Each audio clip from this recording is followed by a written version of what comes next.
வணக்கம். செந்தணலின் பிரதான செய்திகள். விரிவான செய்திகளுக்கு முன் தலைப்புச் செய்திகள். 10வது வாரமாக தொடரும் மயிலிட்டி மக்களின் காணி விடுவிப்பு போராட்டம். ஆளுமையில்லா ஆளுநரே பதவி விலகு. சாவகச்சேரி உபதவிசாளர் நீக்கத்துக்கு எதிராக கடையடைப்பு போராட்டம். 2026 உயர்தர பரீட்சைக்கான புதிய நேர அட்டவணை வெளியீடு.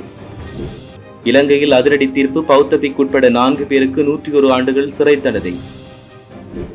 உயர் நீதிமன்ற வெற்றிடங்கள் சபாநாயகரிடம் விவாதம் கோரி எதிர்க்கட்சிகள் அவசர பிரேரணை. 3000 ரூபாவால் அதிகரித்த தங்கத்தின் விலை. கழுத்து நெரித்து மருத்துவர் கொலை. யாழ்ப்பாணத்திலிருந்து இந்தியா சென்ற சந்தேக நபர் திட்டத்தின் பின்னணி. ஞானசார தேர்வுக்கு எதிரான வழக்கு நீதிமன்றம் விடுத்துள்ள உத்தரவு. 1 கோடி ரூபாய் பெறுமதியான கஞ்சா மீட்பு. தமிழர் பகுதியில் இடம்பெற்ற பாரிய கடத்தல் சம்பவம். தூணுடன் கைகால்கள் கட்டப்பட்டு பரபரப்பை ஏற்படுத்திய சடலம். பின்னணியில் பாதாள உலக குழு தொடர்பு. மாத்தறையில் 2 பேருந்துகள் மோதி விபத்து. 40 பேர் காயம். ஹோர்முஸ் நீரிணையில் மீண்டும் பதற்றம். சரக்கு கப்பல் மீது தாக்குதல். தொடர்பென விரிவான செய்திகள். தங்கள் சொந்த நிலங்களை முழுமையாக விடுவிக்க கோரி மயிலிட்டி மக்கள் மேற்கொண்டு வரும் அறவழி போராட்டம் இன்றுடன் 10வது வாரத்தை எட்டியுள்ளது. மக்களுடைய பூர்வீக காணிகள் அனைத்தும் எவ்வித நிபந்தனையுமின்றி முழுமையாக விடுவிக்கப்பட வேண்டும் என்பதே அனைவரின் ஒரே குரலாகும். மக்களுடைய இந்த நியாயமான போராட்டத்துக்கு வலிச்சேர்க்கும் வகையில் இன்றைய தினம் மக்களோடு மக்களாக களத்தில் கலந்து கொண்டு தமிழ் தேசிய மக்கள் முன்னணியினர் தங்களுடைய ஆதரவை வெளிப்படுத்தியுள்ளதாக தெரிவிக்கப்பட்டுள்ளது. யாழ்ப்பாணம் சாவகச்சேரி நகரசபை உபதவிசாளரின் பதவி நீக்கப்பட்டு உறுப்பினர் பதவி வருதாக்கப்பட்ட சம்பவத்தை கண்டித்து கவனஈர்ப்பு போராட்டமும் கடையடைப்பும் இன்று முன்னெடுக்கப்பட்டது. உள்ளூராட்சி ஆணையாளரின் சுற்றறிக்கையை சபையில் விமர்சித்து அதை தூக்கி வீசிய குற்றத்தில் நகரசபை உபதவிசாளர் ஞானப்பிரகாசம் கிஷோரை உபதவிசாளர் பதவியை நீக்கியும் நகரசபை உறுப்பினரையை வரிதாக்கியும் வர்த்தமானி அறிவித்தல் வடமாகாண ஆளுநர் வெளியிட்டிருந்தார். இந்த நிலையில் குறித்த சம்பவத்தை கண்டித்தும் நீதி கோரியும் சாவகச்சேரி வர்த்தகர்கள் இன்று முழுநாள் கடையடைப்பு கவனஈர்ப்பு போராட்டத்தில் ஈடுபட்டனர். இந்த போராட்டத்தில் முன்னாள் நாடாளுமன்ற உறுப்பினர்களான செல்வராசா கஜேந்திரன், சுரேஷ் பிரேமச்சந்திரன், தர்மலிங்கம் சித்தார்த்தன், வடமாகாண சபையின் முன்னாள் உறுப்பினர் ப. கஜதீவன், சாவகச்சேரி நகரசபை உறுப்பினர்கள் உள்ளிட்ட அரசியல் பிரமுகர்கள், வர்த்தகர்கள், பொதுமக்கள் என பலரும் இதில் கலந்து கொண்டுள்ளதாக தெரிவிக்கப்பட்டுள்ளது. 2026 ஆண்டுக்கான காப்போத உயர்தர பரீட்சைக்கான திருத்தப்பட்ட நேர அட்டவணையை பரீட்சைகள் திணைக்களம் வெளியிட்டுள்ளது. திருத்தப்பட்ட நேர அட்டவணைப்படி குறித்த பரீட்சை ஆகஸ்ட் 10ஆம் தேதி ஆரம்பமாகி செப்டம்பர் 5ஆம் தேதி நிறைவடைகிறது. இந்த நிலையில் பரீட்சார்த்திகள் தங்களுக்குரிய திருத்தப்பட்ட நேர அட்டவணையை உரிய முறையில் சரிபார்த்துக் கொள்ளுமாறு அறிவுறுத்தல் விடுக்கப்பட்டுள்ளது.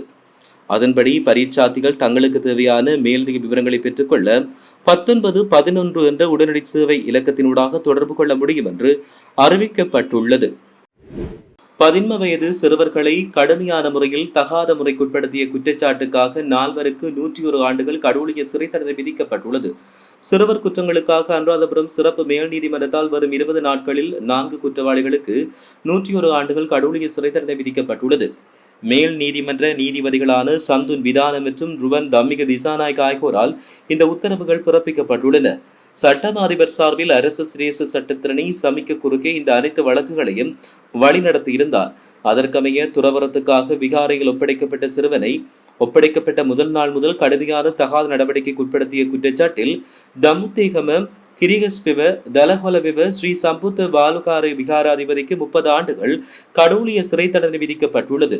10 வயது சிறுவன் ஒருவரை கடுமையாக தகாத செயற்பாட்டுக்கு உட்படுத்திய குற்றச்சாட்டில் கலன் பிந்துவென சிவலாகும ஸ்ரீ சீவலி சைத்ரயாக விகாராதிபதிக்கு 24 ஆண்டுகள் கடூழிய சிறை தண்டனை விதிக்கப்பட்டுள்ளதாக தெரிவிக்கப்பட்டுள்ளது. உயர் நீதிமன்றத்தில் நிலவி வரும் நீதியரசர் வெற்றிடங்களை நிரப்பாததால் நீதித்துறையில் ஏற்பட்டுள்ள முடக்கம் குறித்து நாடாளுமன்றில் அவசர விவாதம் ஒன்றை நடத்த பிரேரணை ஒன்றில் எதிர்க்கட்சி உறுப்பினர்கள் கையொப்பமிட்டுள்ளனர். நாடாளுமன்ற நிலையீர் கட்டளை 83(1) கீழ் இந்த விவாதத்தை நடத்துவதற்கு அனுமதி கோரி சபாநாயகருக்கு சமர்ப்பிப்பதற்கான பிரேரணை கடிதத்தில் இவ்வாறு நாடாளுமன்ற வளாகத்தில் வைத்து எதிர்க்கட்சி உறுப்பினர்கள் ஒன்றிணைந்து தங்களது கையொப்பங்களை இட்டுள்ளனர்.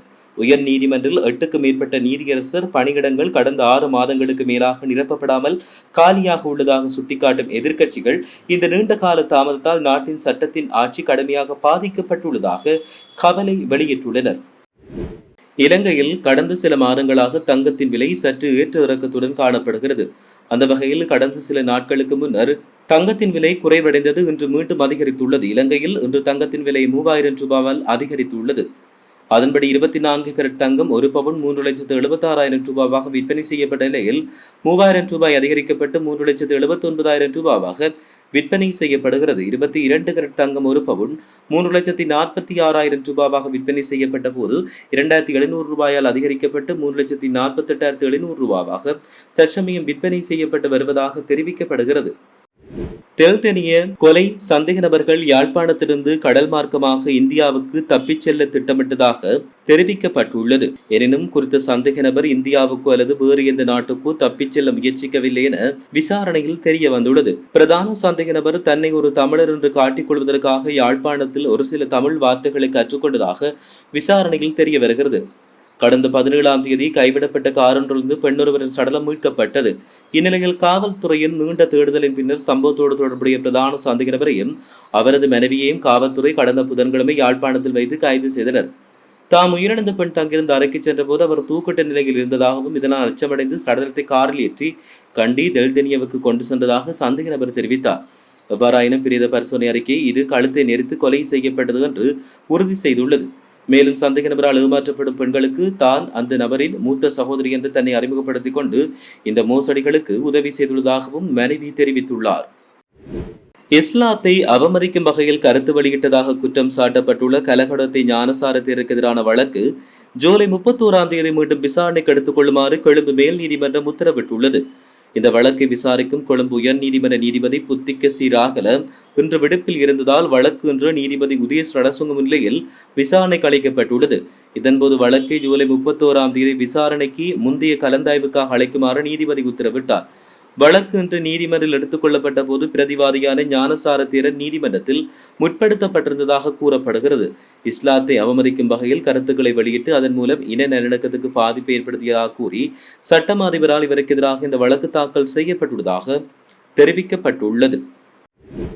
வவுனியாவில் 1 கோடி ரூபாய் பெறுமதியான 21 கிலோ 600 கிராம் கேரள கஞ்சாவை கடத்தி சென்ற ஒருவர் வவுனியா போலீசாரால் கைது செய்யப்பட்டுள்ள நிலையில் இருவர் தப்பிச் சென்றுள்ளதாக போலீசார் தெரிவித்தனர். இந்த கைது நடவடிக்கை நேற்று வவுனியா லக்சவான வீதியில் முன்னெடுக்கப்பட்டுள்ளது. வவுனியா போலீசாருக்கு கிடைத்த ரகசிய தகவலை அடுத்து கிளிநொச்சியிலிருந்து வவுனியா நோக்கி வந்த காரில் கொண்டு வரப்பட்ட கஞ்சாவை மற்றொரு முச்சக்கர வண்டிக்கு மாற்ற முற்பட்ட போது இந்த கைது இடம்பெற்றது. இதன்போது கஞ்சா வைத்திருந்த நபர் கைது செய்யப்பட்டுள்ள நிலையில் தப்பிச் சென்றதாக கூறப்படும் இருவர் மீதான விசாரணைகள் முன்னெடுக்கப்பட்டு வருவதாக தெரிவிக்கப்பட்டுள்ளது. அத்துடன் மீட்கப்பட்டுள்ள 21 கிலோ 600 கிராம் கேரளா கஞ்சாவை போலீசார் மீட்டுள்ளதோடு வாகனத்தையும் முச்சக்கர வண்டியையும் போலீஸ் நிலையத்துக்கு கொண்டு சென்றுள்ளனர்.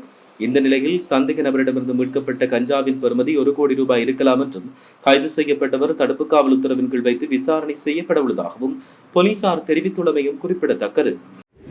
காலி ஜின்னாற்று பகுதியில் வக்வெல்ல பாலத்துக்கு அருகில் கண்டெடுக்கப்பட்ட சடலம் பொடி லசி எனப்படும் பாதாள உலக கும்பலைச் சேர்ந்தவரின் நெருங்கிய சகா ஒருவருடையது என்று அடையாளம் காணப்பட்டதாக போலீசார் தெரிவித்தனர். கடந்த செவ்வாய் காலி பொத்தல பகுதியில் உள்ள வக்வெல்ல பாலத்துக்கு அருகில் அடையாளம் தெரியாத சடலம் ஒன்று மீட்கப்பட்டது. இதையடுத்து முன்னெடுக்கப்பட்ட விசாரணையில் இறந்தவரின் முகம் சிதைக்கப்பட்டிருந்தமையும் அவரின் கைகள் கால்கள் கொங்கிரீட் தூணுடன் ஒன்றாக இருக்க கட்டப்பட்டிருந்தமையும் தெரிய வந்துள்ளது. மேலும் சம்பவம் தொடர்பில் முன்னெடுக்கப்பட்ட விசாரணையில் தற்போது சடலம் அடையாளம் காணப்பட்டுள்ளதாக போலீசார் தெரிவித்தனர். இதற்கமைய மேலதிக பரிசோதனைகளுக்காக சடலம் காலி தேசிய வைத்தியசாலையின் பிரேத அறையில் வைக்கப்பட்டுள்ளதாக தெரிவிக்கப்பட்டுள்ளமையும் குறிப்பிடத்தக்கது. மாத்தறை தலல்ல வீதியின் வஜிர வம்சமாவத்தை பகுதியில் 2 தனியார் பேருந்துகள் நேருக்கு நேர் மோதி விபத்துக்குள்ளாகின. இந்த விபத்தில் சுமார் 40 பேர் காயமுற்று வைத்தியசாலையில் அனுமதிக்கப்பட்டுள்ளனர். காலியில் இருந்து அம்பாறை நோக்கி சென்ற பேருந்தொன்றும் தங்காலையிலிருந்து மாத்தறை நோக்கி சென்ற பேருந்தொன்றுமே இவ்வாறு நேருக்கு நேர் மோதிக்கொண்டுள்ளது. விபத்தில் காயமடைந்தவர்கள் மாத்தறை மற்றும் பதிகம வைத்தியசாலைகளில் அனுமதிக்கப்பட்டுள்ளனர். இந்த நிலையில் விபத்து குறித்து மேலதிக விசாரணைகளை காவல்துறையினர் மேற்கொண்டு வருவதாக தெரிவிக்கப்பட்டுள்ளமையும் குறிப்பிடத்தக்கது. இனி சர்வதேச செய்திகள். ஹார்முஸ் நீரிணையை கடக்க முயன்ற சிங்கப்பூர் கொடியேந்திய எவர் லவ்லி என்ற கப்பலை ஈரான் இராணுவமானது தாக்கியுள்ளதாக சர்வதேச ஊடகங்கள் செய்தி வெளியிட்டுள்ளன. அமெரிக்கா மற்றும் ஈரான் இடையே தற்காலிக அமைதி ஒப்பந்தம் கையெழுத்திடப்பட்டுள்ள நிலையில் இந்த தாக்குதல் இடம்பெற்றுள்ளது. இதனால் மீண்டும் ஹார்முஸ் ஜலசந்தியில் பெரும் பதற்றம் ஏற்பட்டுள்ளது. ஈரானின் இஸ்லாமிய புரட்சிகர பாதுகாப்பு படையினர் வியாழக்கிழமை ஹார்முஸ் நீரிணையில் சிங்கப்பூர் கொடி ஏற்றப்பட்ட சரக்கு கப்பல் ஒன்றை தாக்கியதாக 2 மூத்த அமெரிக்க அதிகாரிகள் குறிப்பிட்டுள்ளதாக தெரிவிக்கப்பட்டுள்ளது. இத்துடன் செய்திகள் நிறைவடைகின்றன. வணக்கம்.